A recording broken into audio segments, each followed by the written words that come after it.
Sorry, I just wanted the command of the room. Because you don't usually get it. Yeah, you know. Well, hello.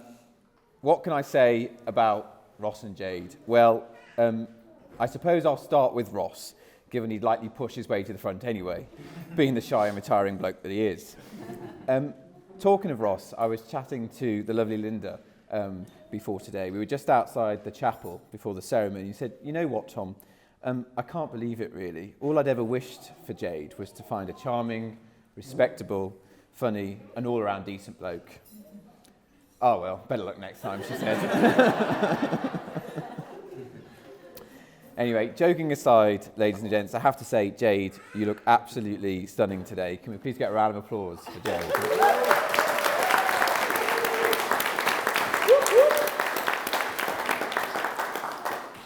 And Ross, God love you. You can only do your best with what God gives you. Right, now, seriously, here goes. I first came across Ross on a Facebook group chat in the summer of 2014, a little over 10 years ago. It was made up of all the people who were due to start our university degree course. I remember reading some of the messages Ross was putting in that chat and thinking, surely to God, nobody can be this enthusiastic and happy about life.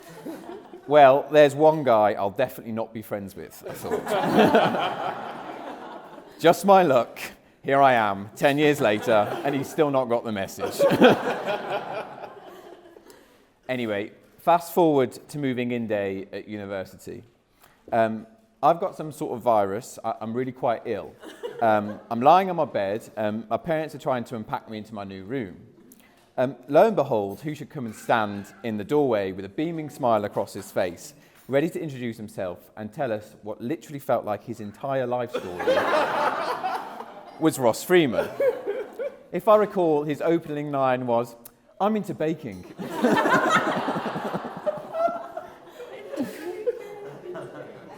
Christ, I thought, here we go.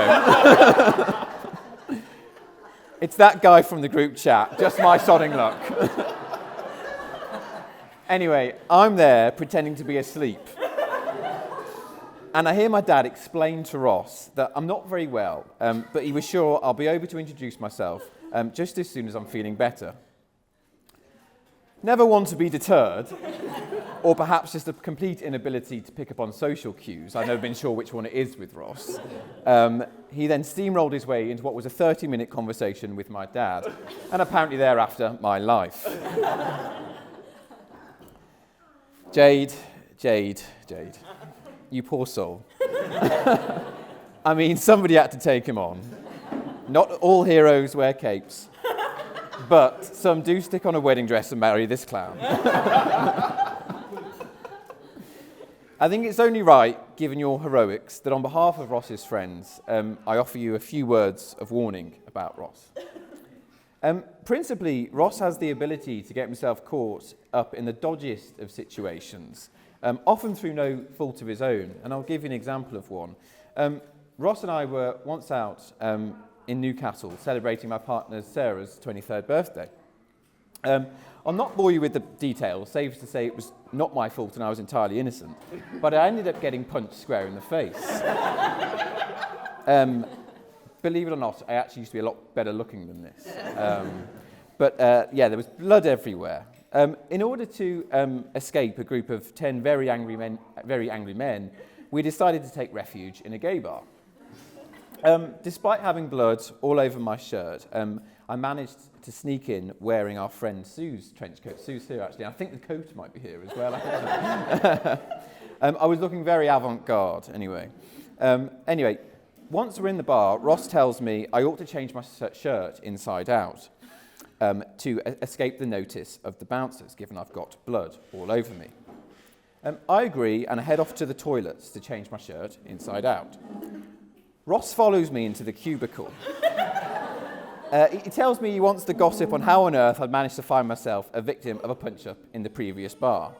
Anyway, I'm in this cubicle with Ross, changing my shirt, when just at the very moment I'm topless, and Ross is bearing down on me to check I've not broken my nose, a young Paul O'Grady type launches himself over the top of the cubicle and shouts, Is this an exclusive rendezvous, or can anyone join in?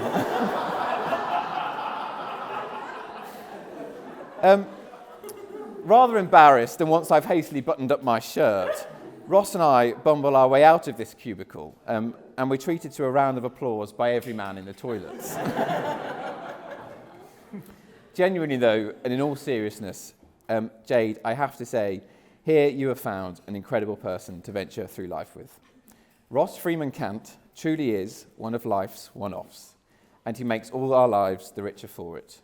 In the very best of senses, Ross will only ever do things on his own terms. He never moves with the crowd simply because that is the direction the crowd is moving in.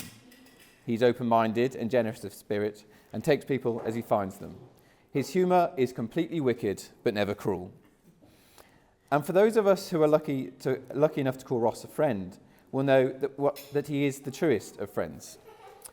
After the quips and the withering one-liners are at an end, what is left is an incredibly loyal person who is not only the first to be there when you need him, but happy and willing to be there, as if the privilege is somehow his and not yours.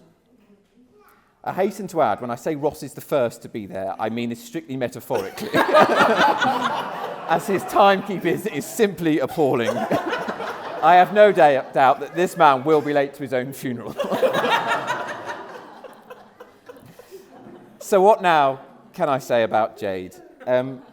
Jade, I can't believe it's now been over 5 years since Ross first introduced us to you. Despite the initial Wigan language barrier, it has been a genuinely absolute pleasure getting to know you. And I think I can say for both Sarah and me, we feel we have gained a friend who matches Ross in her kindness, authenticity, confidence, and most of all, your wicked sense of humour. Every time we visit you in Ross, there is always some ridiculous story that you've got to tell us that invariably leaves us in stitches.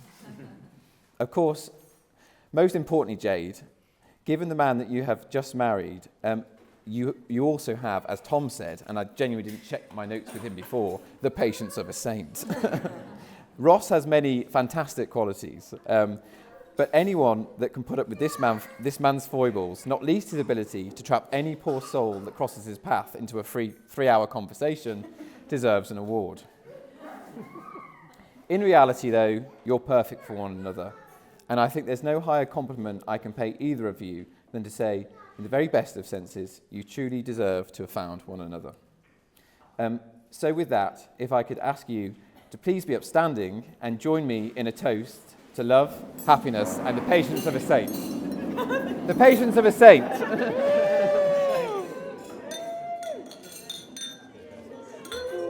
Whoa. Thank you. No problem, my man. Thank you.